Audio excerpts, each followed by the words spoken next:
There's been a jailbreak.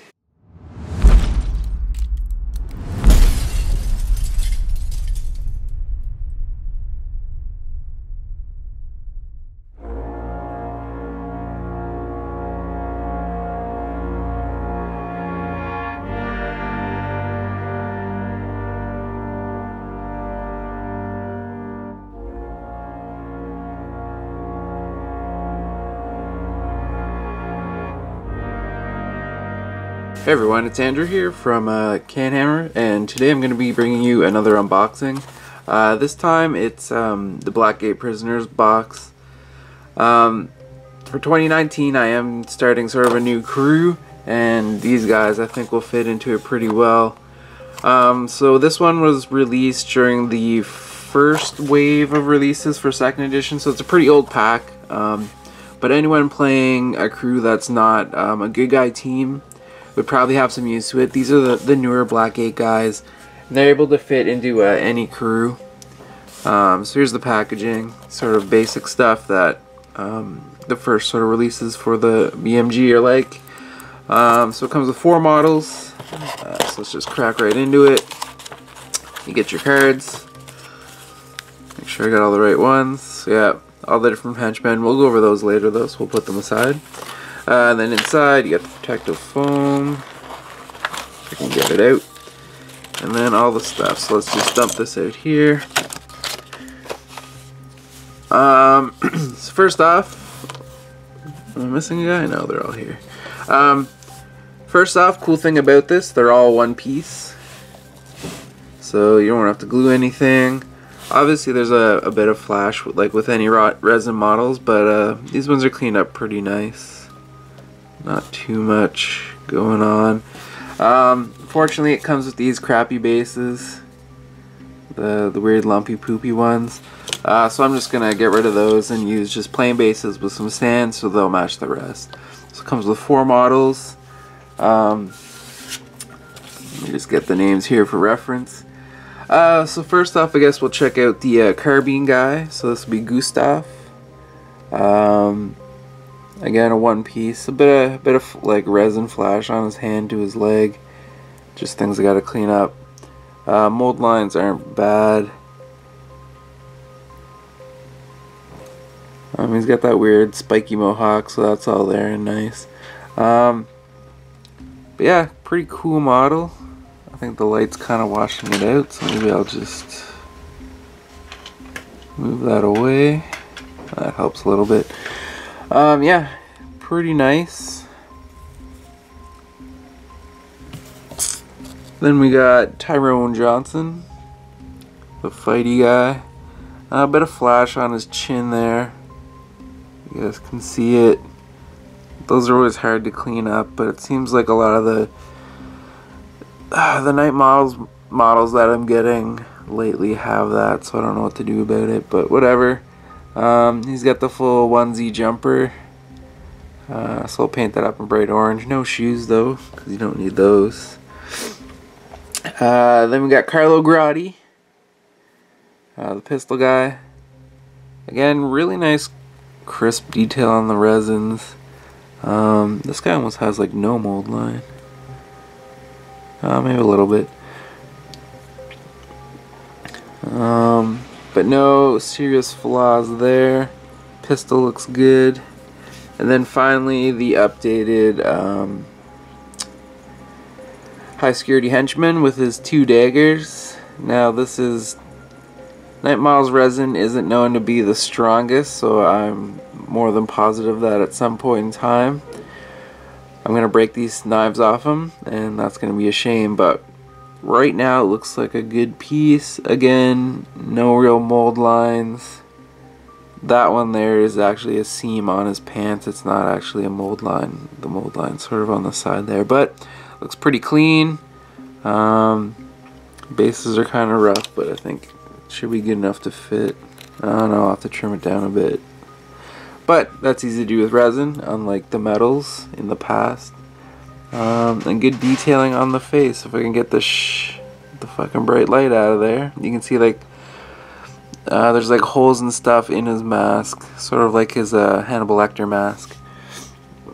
This is a good set for anyone who isn't playing like Brave and the Bold, because they're all fairly cheap, minus this guy in terms of rep. So they're easy, I guess, points filler if you say have a few extra points and you don't have any crew specific henchmen left to fit into your crew. Or you're just wanting, I guess, a different aspect in there. So say you need like a short range pistol, you want someone in there like that, you can get him in.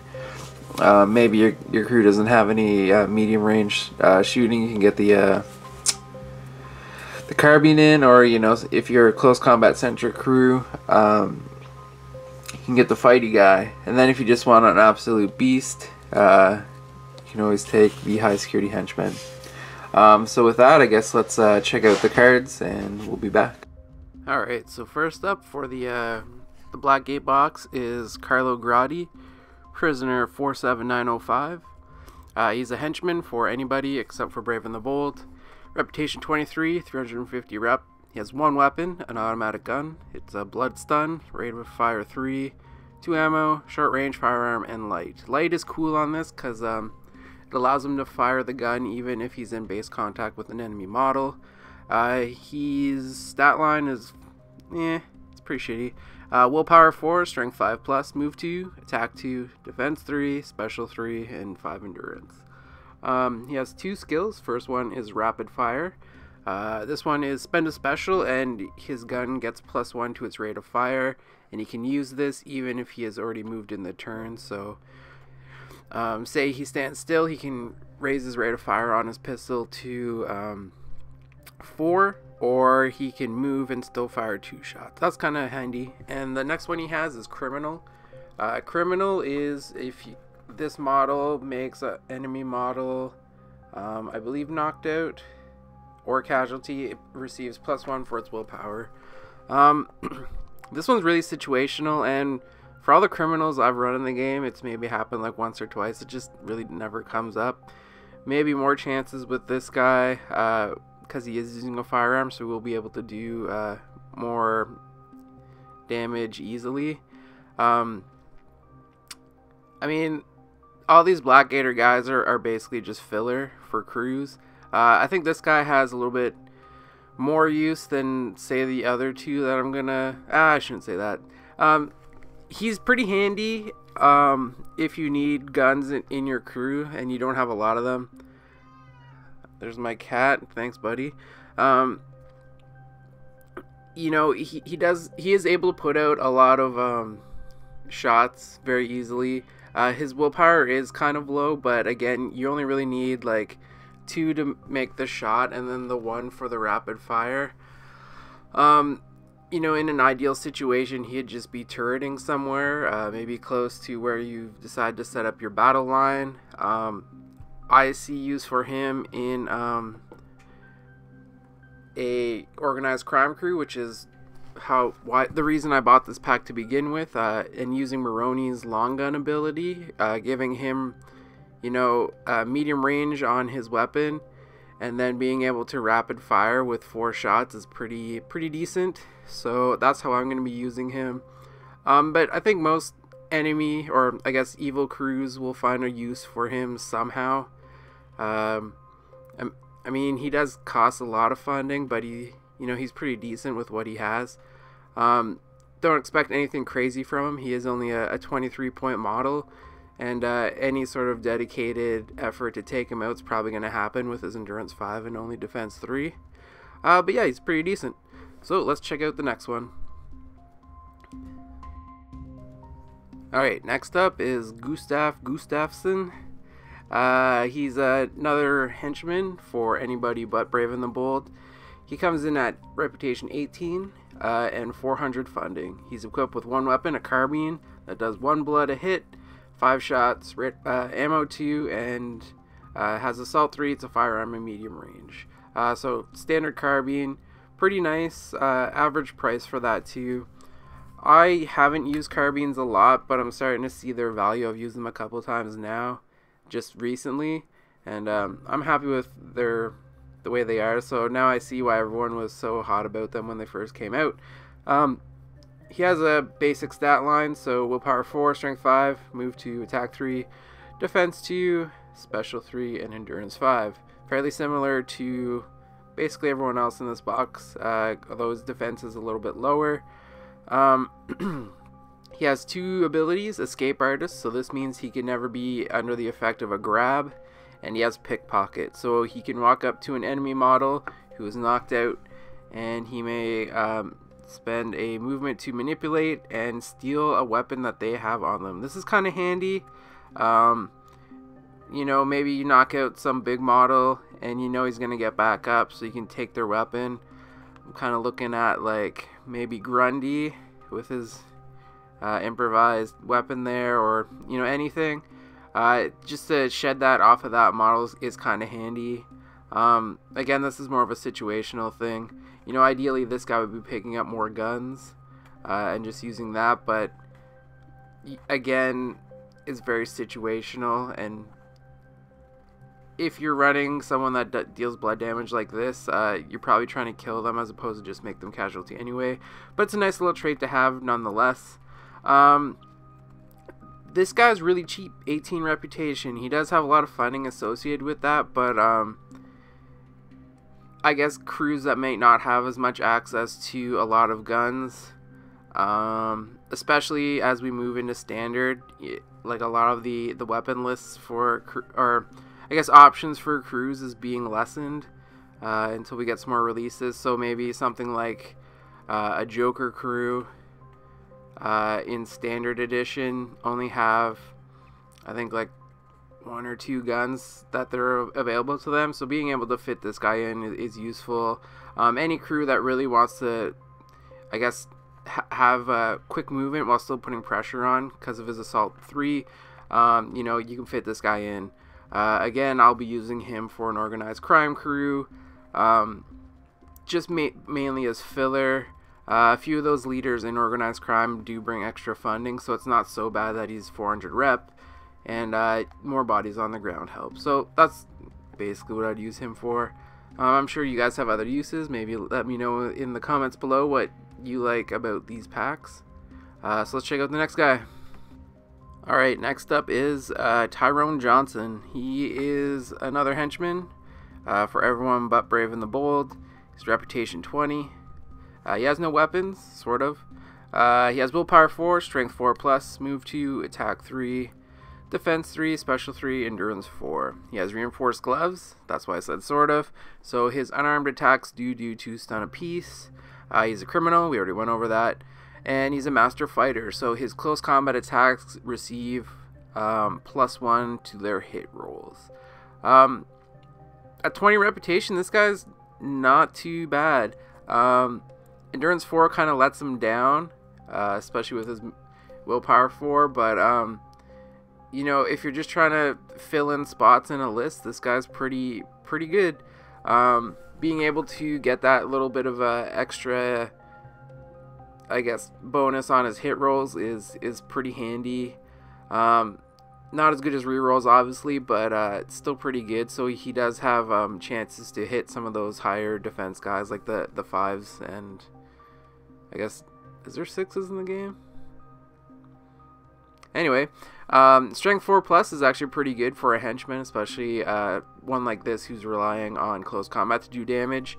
Like I've said on the past 2 guys, these guys will probably be used mostly, in, at least for me, in an organized crime crew. So I'm thinking ventriloquist, because I believe ventriloquist gives +1 to models with the criminal trait.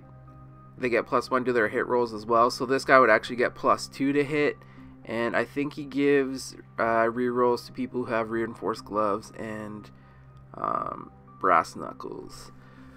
Might need to double check that, but either way, he'll get the +1 for having criminal. And again, this is someone who, you know, as a henchman, you're not worried if he gets killed, so you can rush him up and it won't be that big of a deal.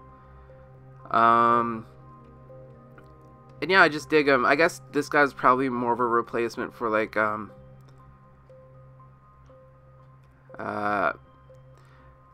the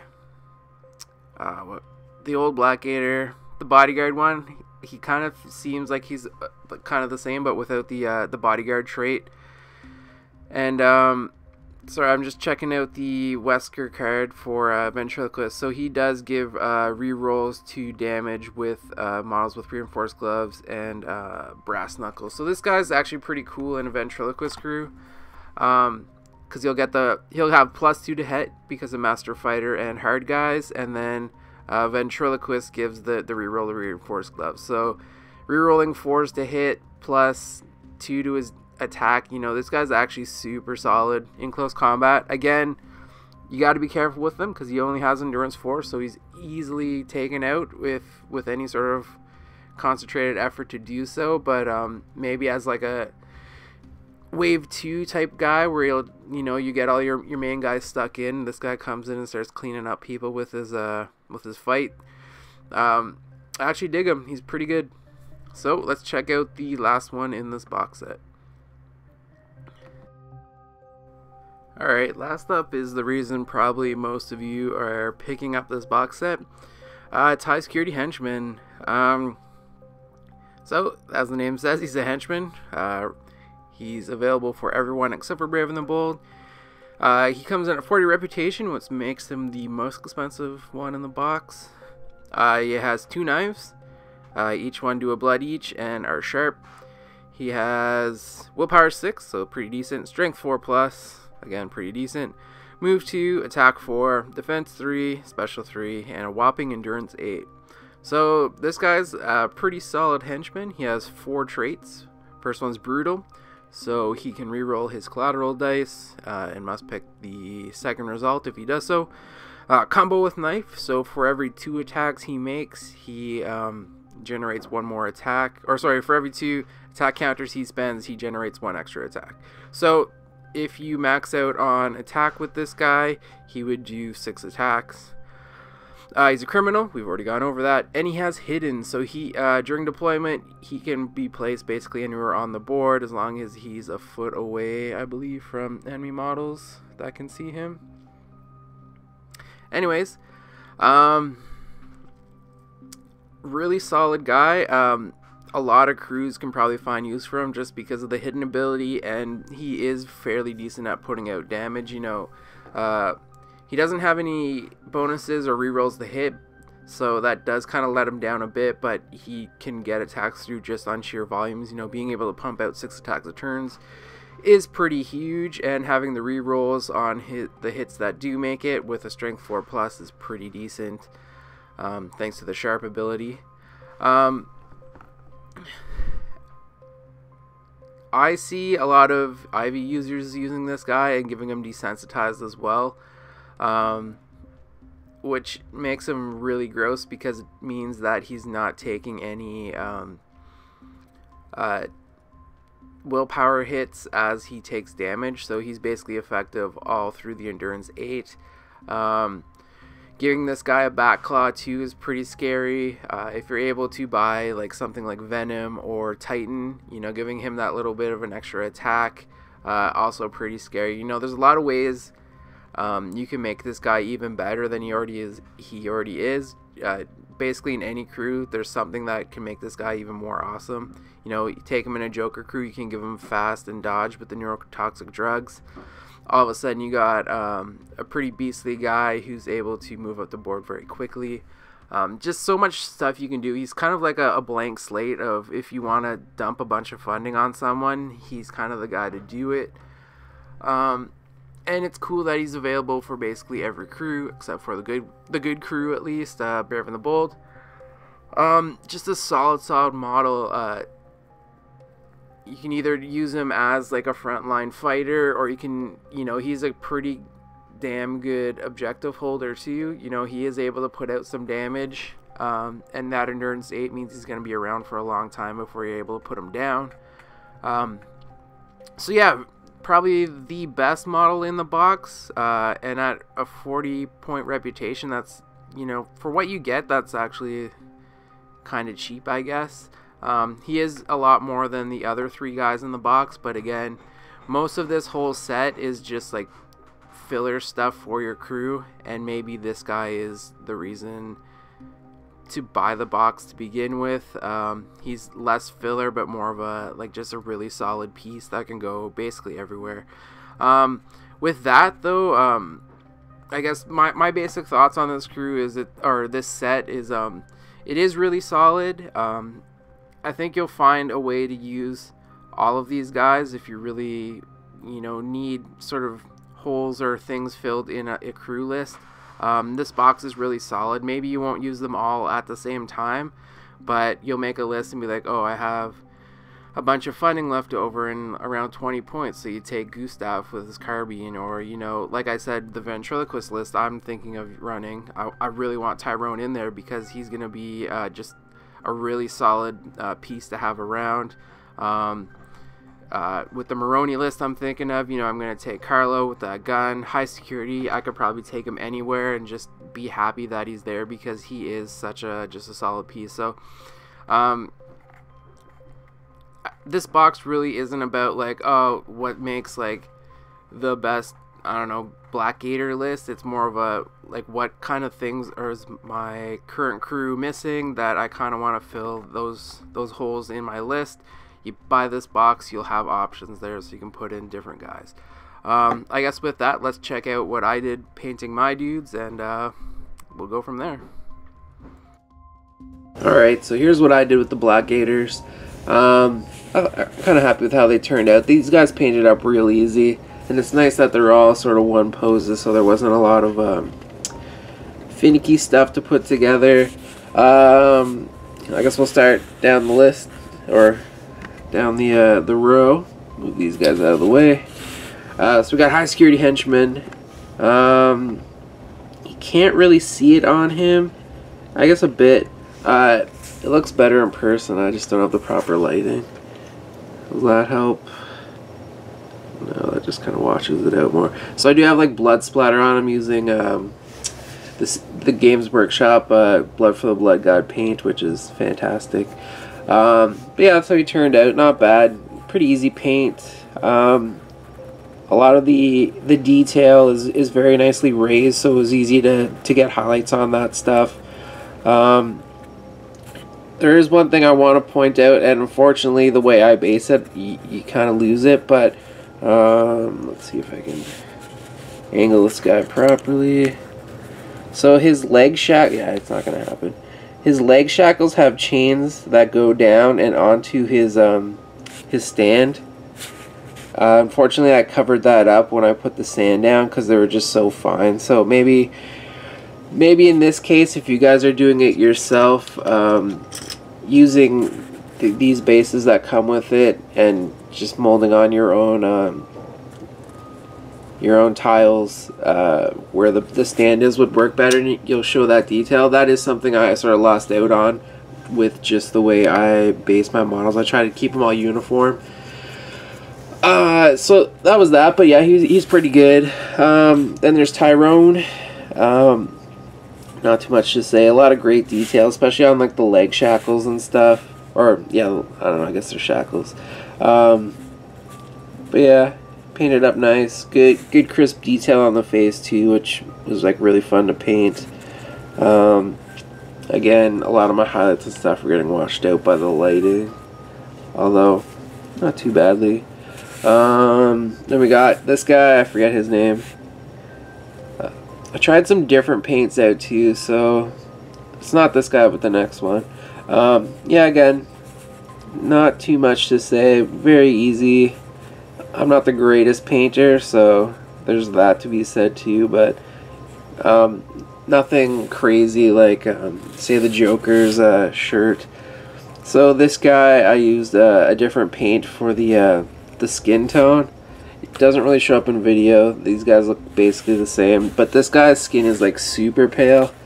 It's almost white, and it looks really cool, and it kind of pairs well with his the contrast with his pants, I guess. I was thinking of doing tattoos and stuff the